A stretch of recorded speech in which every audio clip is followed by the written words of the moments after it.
Assalamualaikum warahmatullahi wabarakatuh. Salam sejahtera untuk kita semua. Puji syukur atas nikmat yang Tuhan limpahkan sehingga kita dapat berkumpul dalam keadaan sehat pada siang hari ini. Yang saya hormati Bapak Pipi Sofian, SEMM selaku dosen pengampu mata kuliah Manajemen Koperasi dan juga teman-teman sekalian. Pada siang ini kami akan menyampaikan laporan hasil observasi di KSP Makmur Mandiri. Tapi sebelum itu, kami akan memperkenalkan diri terlebih dahulu. Saya Putri Panggali dan rekan saya Nisa Fauzia, saya Rizko Fauzia, saya Berliana. Pertama, saya akan menjelaskan tentang latar belakang. Koperasi merupakan badan usaha yang beranggotakan orang-orang atau badan hukum koperasi dengan melandaskan kegiatan berdasarkan prinsip koperasi sekaligus sebagai gerakan ekonomi rakyat yang berdasar atas asas kekeluargaan. Di sisi lain, koperasi juga sebagai penggerak perekonomian Indonesia. Akan tetapi, pada zaman ini koperasi sangatlah lemah keberadaannya dikarenakan koperasi dianggap sebagai usaha yang hanya begitu-begitu saja oleh masyarakat. Oleh sebab itu, penulis melakukan penelitian pada koperasi yang telah memiliki badan hukum. Dalam hal ini, penulis mengambil objek koperasi yang berada di Jalan Raya Timur nomor 37 RT 1 RW 12 Blok Sawala, Desa Kadipaten, Majalengka, Indonesia yang bernama Koperasi Makmur Mandiri. Selain itu, latar belakang penulisan ini untuk memenuhi tugas mata kuliah Manajemen Koperasi.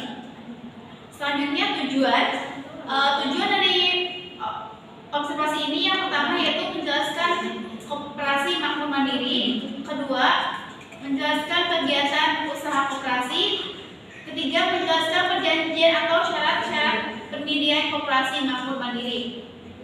Teknik pengumpulan data yang digunakan oleh kami antara lain pertama observasi, cara pengumpulan data laporan dengan mengadakan tugas pencatatan serta penelitian secara langsung terhadap objek untuk mendapatkan data.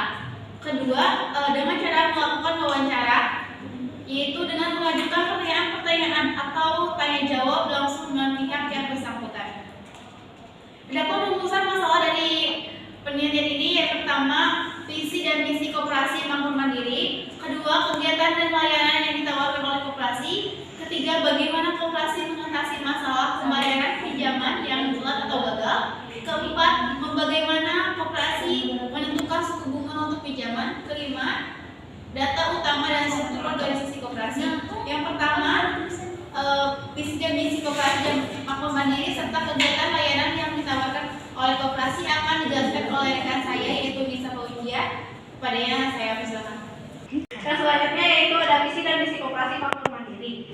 Visi kami adalah menjadi salah satu koperasi terbaik di Indonesia. Misi kami adalah menciptakan kesejahteraan bagi para anggota yang berkesinambungan, berdaya guna sebagai mitra strategis dan terpercaya bagi anggota, berkontribusi dalam perkembangan perkoperasian di Indonesia dan mengelola koperasi dan unit usaha secara profesional dengan menerapkan good corporate governance.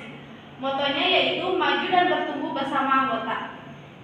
Yang selanjutnya, sejarah perkembangan KSP Makmur Mandiri. Koperasi Makmur Mandiri didirikan atas gagasan dari ide dari Dr. Andes Tumbuh Naib Bangko MM. Setelah bekerja selama lebih 20 tahun di PT Asuransi Jiwa Bumi Asih Jaya atau BAJ dan melihat keadaan perusahaan BAJ yang sudah mulai tidak sehat serta banyaknya anggota khususnya dan masyarakat umumnya yang belum mempunyai pekerjaan, timbul keinginan untuk membuat suatu lapangan pekerjaan. Maka pada tahun 2005 mencoba membuka kantor cabang koperasi bersama mandiri atau KBM berkantor di rumah sendiri di perumahan Kriasi 1 Tambun, dan pada tahun 2008 memindahkan kantor ke Ruko Niaga Kalimas Bekasi Timur. KBM adalah koperasi yang dimiliki oleh sesama karyawan kantor pusat BAJ. Jumlah anggota KSP Makmur Mandiri. Jumlah anggota di koperasi simpan pinjam Makmur Mandiri di Kabupaten Majalengka saat ini baru berjumlah 226 orang. Proses pendaftaran KSP Makmur Mandiri yaitu proses pendaftaran koperasi yang diutamakan di KSP Makmur Mandiri ini untuk karyawan di mana persyaratan berkaitan dengan SP karyawan atau BPJS melalui cek saldonya. Koperasi ini juga memiliki syarat bagi para pedagang jika mendaftar atas seperti melihat usaha dagangannya lalu omset yang diperoleh. Yang selanjutnya ada kegiatan dan layanan di KSP Makmur Mandiri.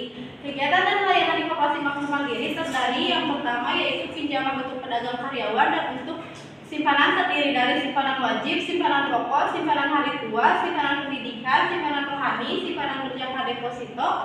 Koperasi Makmur Mandiri ini juga memiliki simpanan wajib yang diberikan oleh anggota seperti simpanan wajib, simpanan pokok, dan simpanan sukarela. Selanjutnya ada jaminan keamanan dalam pengelolaan simpanan anggota. Untuk jaminan di Koperasi Simpanan Pinjaman Mandiri Makmur, ini tidak ada konfirmasi, namun sejauh ini sudah berjalan bertahun-tahun. Dapat dipastikan aman, dapat dilihat dan di aplikasi M3, karena koperasi ini memiliki aplikasi untuk melihat jumlah tabungan. Untuk tabungan juga koperasi ini pasti memilikinya, jadi bisa terus dicatat dan dilihat jumlah tabungannya.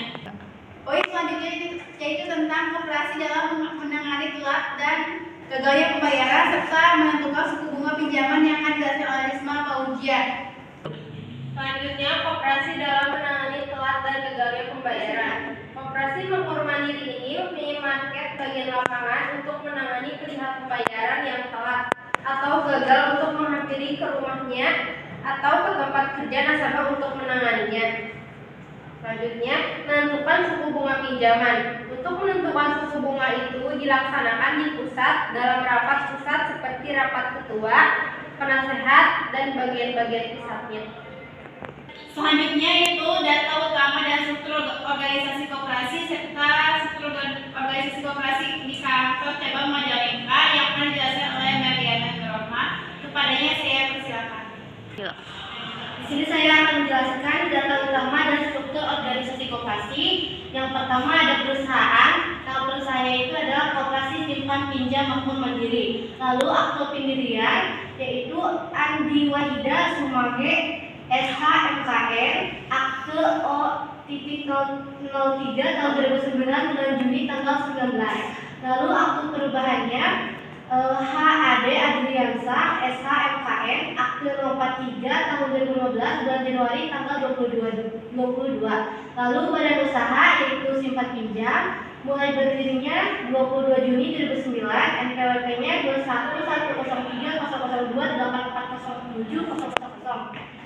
Di aset perusahaannya yaitu 1,9 M sekian, lalu volume usahanya 959 juta sekian, dan jumlah anggotanya 82.236 orang. Kantor cabang di 24 provinsi terdiri dari 180 kantor, koordinator wilayahnya 24 korwil, karyawannya 1.346. Lalu modal usahanya yaitu 212 juta lebih dan SHU-nya 13 juta lebih. Di sini ada struktur organisasi koperasinya yang di cabang Majalengka. Manajernya yaitu Sardi Manurung, wakil manajernya Immanuel Napitupulu, kasirnya Monica Sinaga, dan adminnya Ovi Octaviana. Kesimpulan dari observasi tersebut yaitu koperasi merupakan salah satu bidang usaha yang cocok dengan kepribadian bangsa Indonesia, yaitu gotong royong. Ada beragam jenis dan tingkat koperasi di Indonesia, salah satunya adalah koperasi simpan pinjam. Koperasi simpan pinjam didirikan bertujuan untuk memberi kesempatan kepada anggotanya untuk memperoleh pinjaman dengan mudah dan dengan bunga ringan. Koperasi simpan pinjam juga bertujuan untuk mencegah para anggotanya agar tidak terlibat dalam jerasan kaum militer darat pada waktu mereka memerlukan sejumlah uang. Dengan jalan penggiatan tabungan dan mengatur pemberian pinjaman uang dengan bunga yang sebenarnya, koperasi simpan pinjam menghimpun dana dari anggota yang kemudian menyalurkan kembali dana tersebut kepada anggotanya. Adapun lampiran-lampiran kegiatan dari observasi tersebut yaitu pertama ini adalah foto di mana kami foto bersama